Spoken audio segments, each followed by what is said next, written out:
E você disse isso para ele? Não, senhor, eu não podia mentir. Aí ele me deixou todo dia preso com meus filhos. Aí depois ele chamou 2 soldados que queriam tirar minhas roupas. Aí então eu não queria, mas tive que mentir. E tudo que você está dizendo agora é verdade? Sim, senhor. O que eu estou dizendo agora é verdade.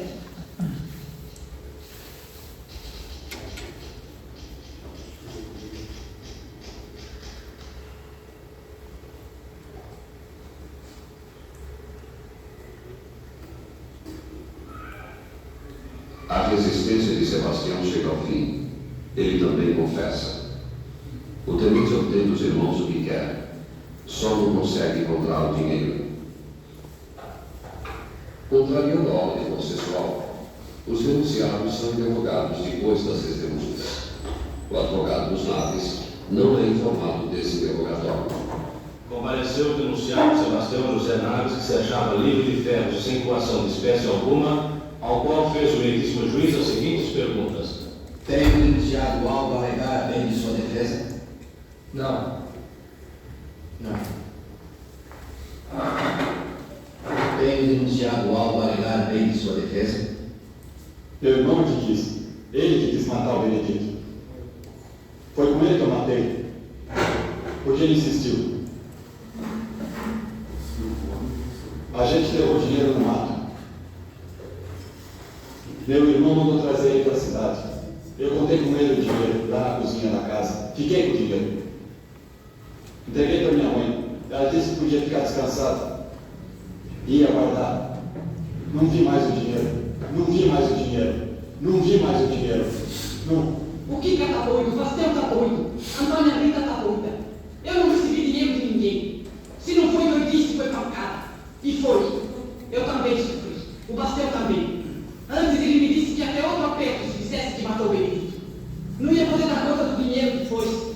Meus filhos não mataram ninguém. Não roubaram ninguém. Foi tudo pancada. Foi tudo sofrimento. Não assino. Não assino. Não assino nada. É tudo mentira no papel. Eu sou inocente.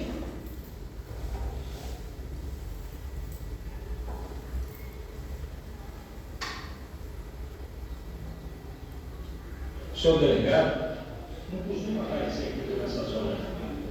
Mas ele está lá na delegacia. Por que o senhor não procura ele lá? É o que eu vou fazer.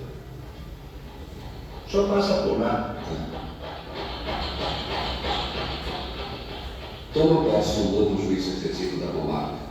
O advogado Alamino tenta obter o cumprimento de um segundo habeas corpus em favor dos irmãos Naves.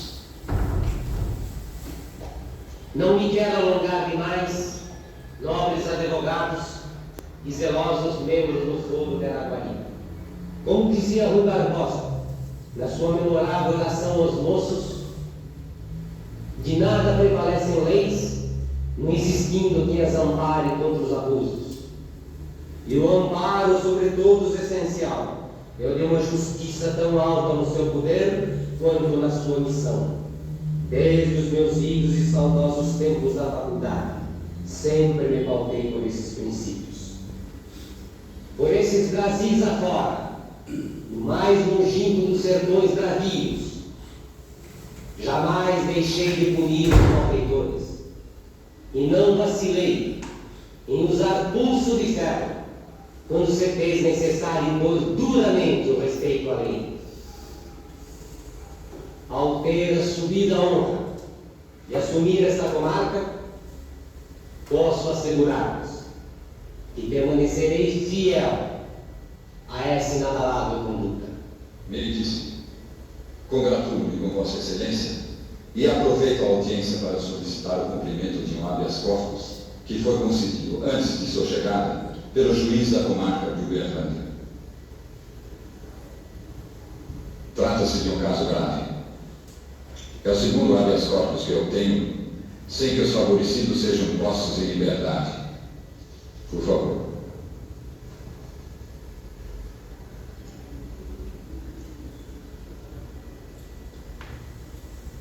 Perfeitamente. Cumpra-se.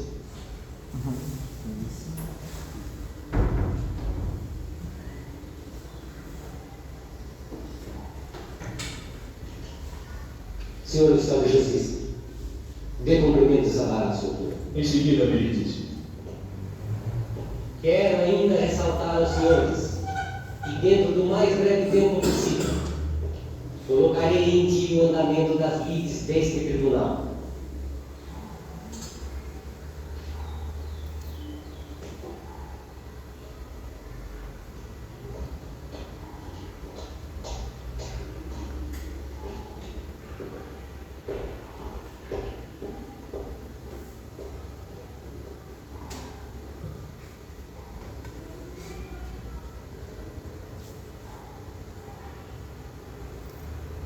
Certo.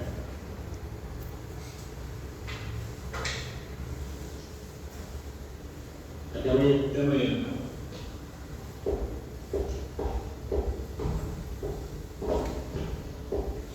O delegado informou que não somos denunciados. Se tem diligências a cumprir, ordenados pelo outro juiz.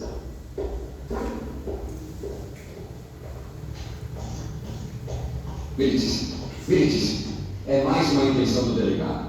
Ele quer fazer com o senhor o que ele já fez antes. Como assim? É a violência de sempre, meritíssimo. Os presos estão aqui embaixo, amarrados e amordaçados como animais. Pode ficar descansado, não daria aqui. Ninguém aqui tem mais coragem de enfrentar o tenente. O senhor mesmo tem que ir. Depois não vai adiantar mais nada. Tudo estará perdido. É preciso agir agora. Agora! Doutor, a justiça tem seus procedimentos. Sei como agir. Meritíssimo, perdão. Mas a situação exige uma atitude drástica. O que o senhor quer dizer com isso? O senhor mesmo tem que entrar na cadeia e ver em que estado se acham os presos. Isso seria liviano, perigoso? É a única maneira como se delegado. Seria insensato. Acabo de tomar posse. Não me conhece aqui. Posso correr o risco de sofrer desacato? Nunca ninguém em Araguari desrespeitou o juiz tocado. Nem mesmo o tenente teria coragem. Eu desço também. E o senhor não será desacatado. Eu garanto. Meu rapaz, aprecio o seu nobre gesto, mas não posso aceitar. O jovem advogado tem uma brilhante carreira pela frente. Não pode comprometer-se com um gesto impulsivo dessa natureza. Não, absolutamente não. Os instrumentos legais enfrentarão a violência.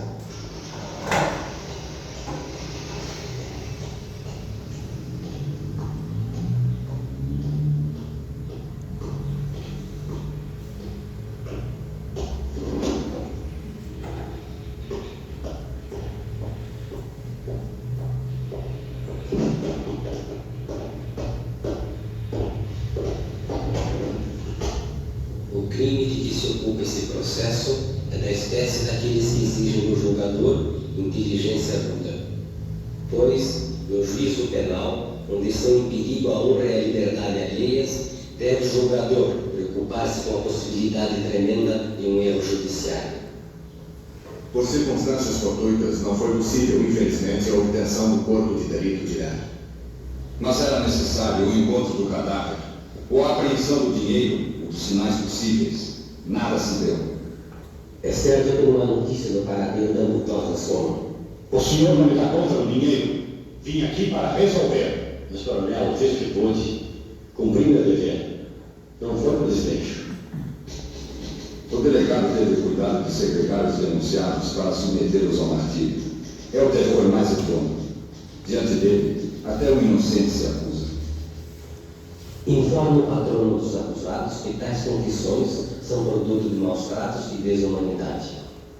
O denunciado Joaquim Naves Rosa confessou em presença de testemunhas idôneas. Compulsadas as páginas do processo com a maior cautela, não se utiliza, porém, a prova de extorsão das declarações dos inculpados. Não se pode tomar por confissão que se obtém forçadamente e sob coação. No entanto, conseguiu a polícia a confissão dos réus e suas esposas que, pela fluência e pela descrição dos detalhes, não podem ser arguídas de mentirosas. As informações de Antônia Rita são impressionantes, pois desvendam a conversa íntima lida entre marido e mulher, revelam o bárbaro crime nos mínimos detalhes.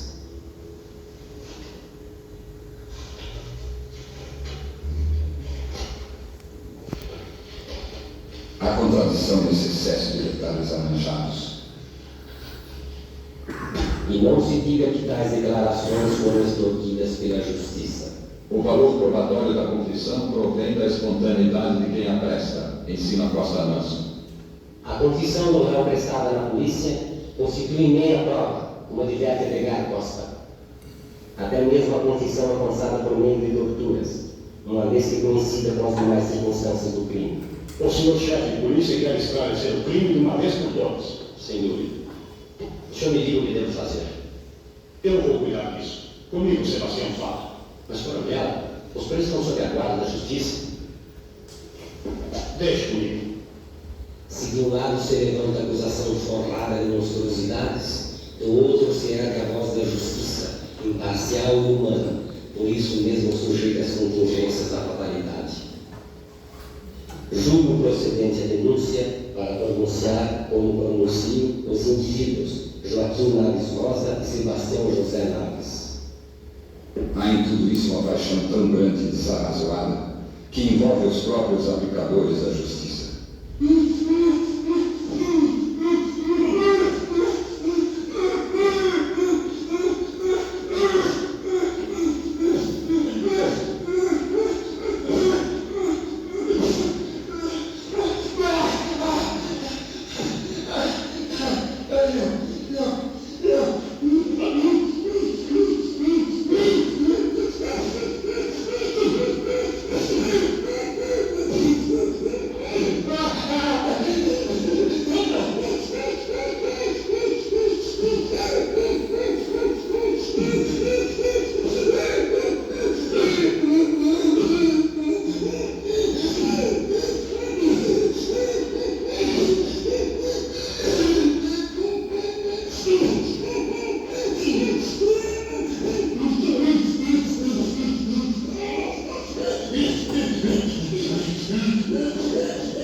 Nada se acrescenta ao processo contra os Naves. Falham todas as tentativas. Nenhum sinal do dinheiro.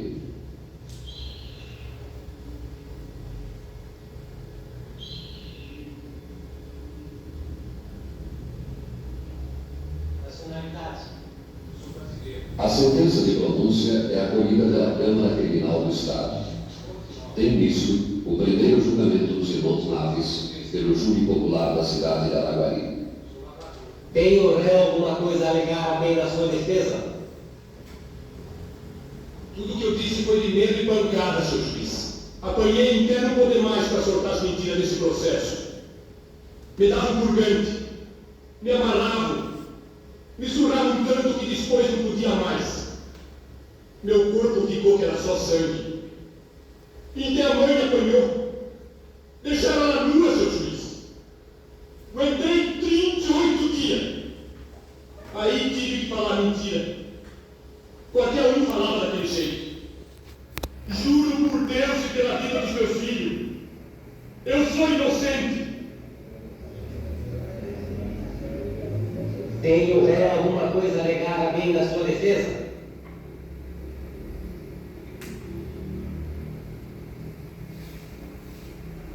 Não matei. Não fiz nada, seu juiz. Sou inocente. Falei por causa dos espancamentos, das ameaças. Falei por causa do seu delegado. Tudo que eu disse foi para não sofrer mais. O delegado me forçou. Falou até que tinha matado meu irmão. Ele vai bater ainda mais, seu juiz. Pelo amor de Deus, não me mande mais para o seu delegado. Ele vai bater de novo, seu juiz. Eu sei, ele vai bater de novo. Não me mande mais para ele, seu juiz. Pelo amor de Deus, não me mande mais para o seu delegado.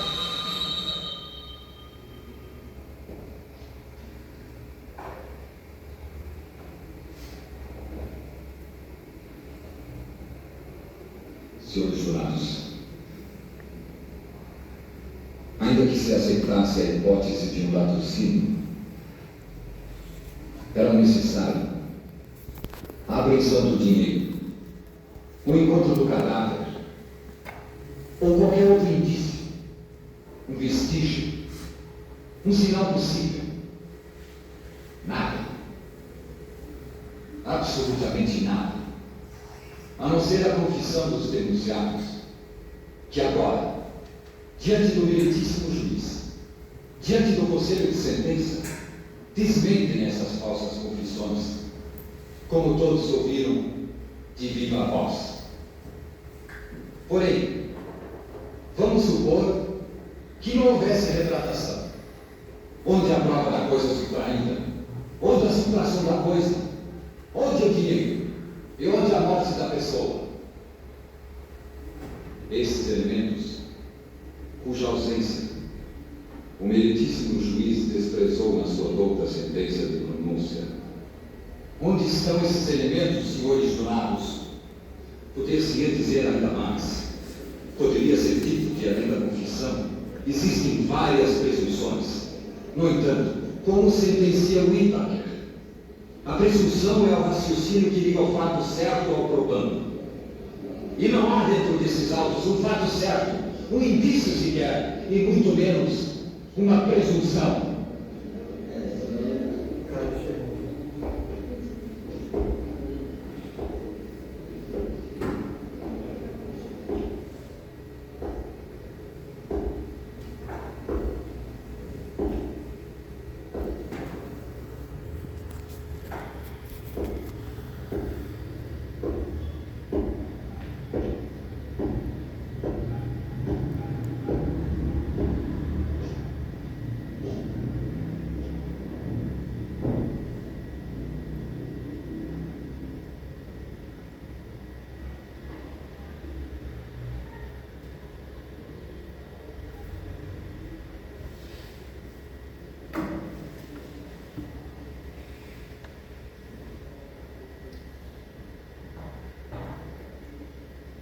A polícia existe para proteger a sociedade. A organização policial é um órgão do Estado. É remunerada. É paga com dinheiro de todos nós. Ela é a guardiã da ordem e da lei. O Estado é constituído para nos servir. Servindo o Estado, a polícia deve nos servir. É essa a sua função. Mas essa polícia que aqui está, essa polícia amedrontou, espancou, triturou esses dois homens agora sentados no banco dos réus, violentou as testemunhas, intimidou o povo dessa cidade, nos ameaçou quando estávamos cumprindo com o nosso dever. Essa polícia, que não é polícia, mas é outra coisa, está querendo agora nos acovardar. Ela julga ser a lei, senhores jurados, mas ela não é a lei. Ela é a violência. Ela julga ajudar a justiça, mas vai contra essa mesma justiça. Sua presença desrespeita a figura do meritíssimo juiz. Desafia os senhores jurados. Todavia, apesar dessa afronta, é necessário tomar forças para julgar. O que podem ver os senhores jurados? O que é isso que acontece diante de vós, se não a repetição de tudo aquilo que vem sendo feito desde o início desse processo? Está provado aqui nesses autos que tenho nas minhas mãos. Essa polícia, desde o início, esteve presente da mesma forma assintosa, a violante, com que agora quer perturbar a imparcialidade do julgamento. Mas ela se engana. A defesa está aqui para cumprir o seu dever, custe o que custar. A defesa não aceita essa intimidação. A A defesa espera que os senhores jurados, homens honrados, ciosos de suas prerrogativas de liberdade, também repudiem a impostura dessa violência.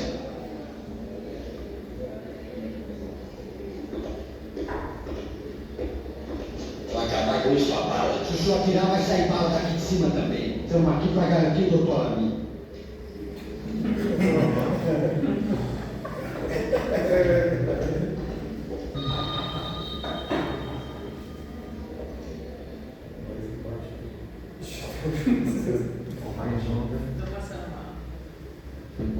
Se outras provas não existissem, se toda a violência não fosse já do conhecimento da cidade inteira, Agora, com seus próprios olhos, os senhores jurados podem ver este fato inédito na história do júri. Ainda uma vez, dentro da própria Casa da Justiça, se pretende impedir a defesa dos inocentes. Mas depois disso, diante do que já foi demonstrado, depois do que acabaram de presenciar, qual a solução que se impõe à consciência de um homem livre? Qual a conclusão de quem não viu prova da existência de um crime, de um latrocínio, ou de um cadáver, ou de um dinheiro? Os senhores jurados não podem cometer o mesmo engano da sentença de pronúncia do meritíssimo juiz. É preciso repelir esta afronta à lei. Sendo assim, se não quiserem aceitar a farsa de um crime sem cadáver, de um roubo onde não há dinheiro, se não quiserem aceitar a impostura da violência, se não quiserem praticar uma grande injustiça, eu vos peço, absolvam os réus.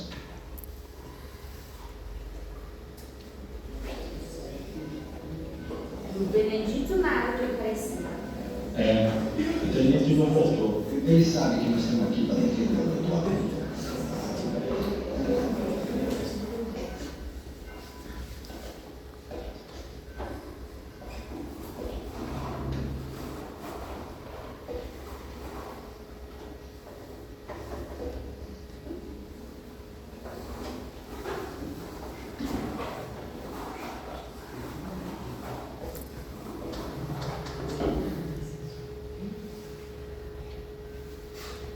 Ao quinto quesito por mim formulado, a resposta é não, tendo sido encontradas na urna 6 cédulas com voto negativo e uma com voto positivo. Deixo, portanto, de formular os quesitos restantes, por se acharem prejudicados pelas respostas aos anteriores. O júri liberal para se manifestar sobre os quesitos da segunda série referente ao réu Joaquim Naves Rosa. Primeiro quesito. O réu Joaquim Naves Rosa, no dia 29 de novembro de 1937, cerca das 3 horas da madrugada, às margens do Rio das Velhas, próximo à ponte do Pau Furado, situada nesta comarca, aplicou o pescoço do Benedito Pereira Caetano numa corda de bacalhau com seringico.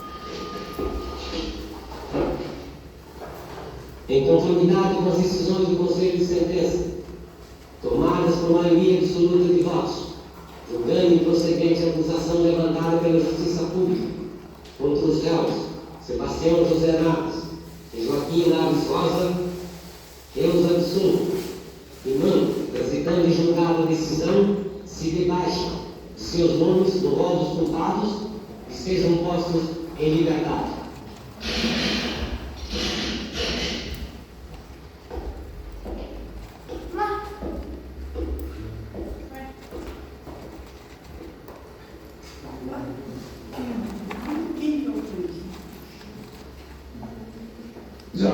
as normas judiciárias, os irmãos devem aguardar no cárcere o resultado da apelação da acusação.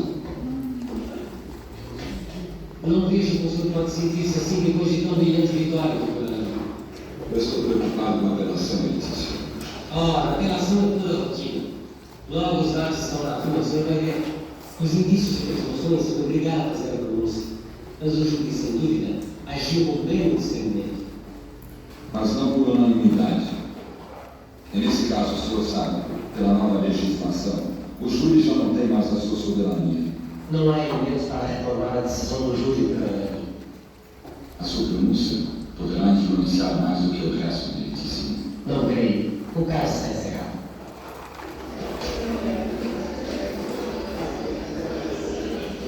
O Tribunal de Justiça do Estado acolhe a apelação da Dona Maria e anula o primeiro julgamento. Pela segunda vez, os naves são julgados e absolvidos pelo júri, mas, de novo, sem unanimidade de votos. O Ministério Público apela novamente da decisão do júri. Os irmãos Naves são julgados pela terceira vez e condenados a 25 anos e 6 meses de reclusão pelos juízes do Tribunal de Justiça do Estado, os quais, em suas conclusões sobre o processo, afirmam: a pronúncia bem apreciou a prova com atenta análise. Dificilmente se fará tão plena prova da autoria de latrocínio.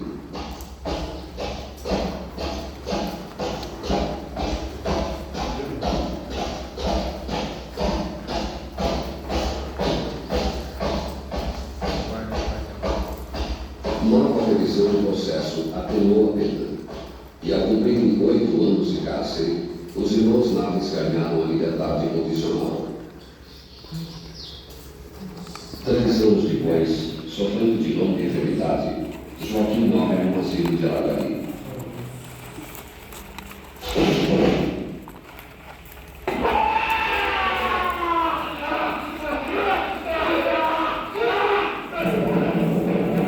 Sebastião encontra Benedito Pereira Caetano escondido na fazenda do pai, para onde ele voltou depois de 15 anos de ausência.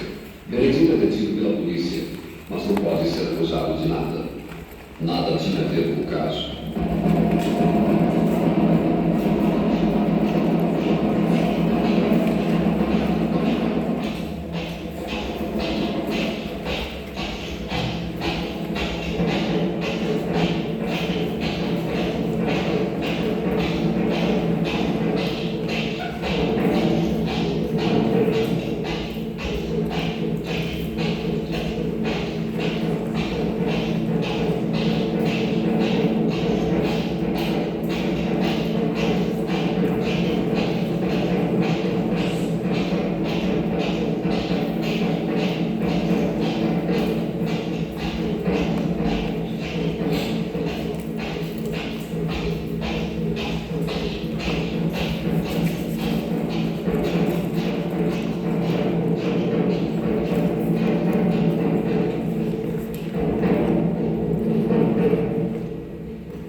Sebastião morre em 1963, 3 anos depois de conseguir uma advogada ali, através de duras batalhas judiciais, uma indenização em dinheiro por aquilo que se resolveu chamar então o tremendo erro judiciário de Araguari.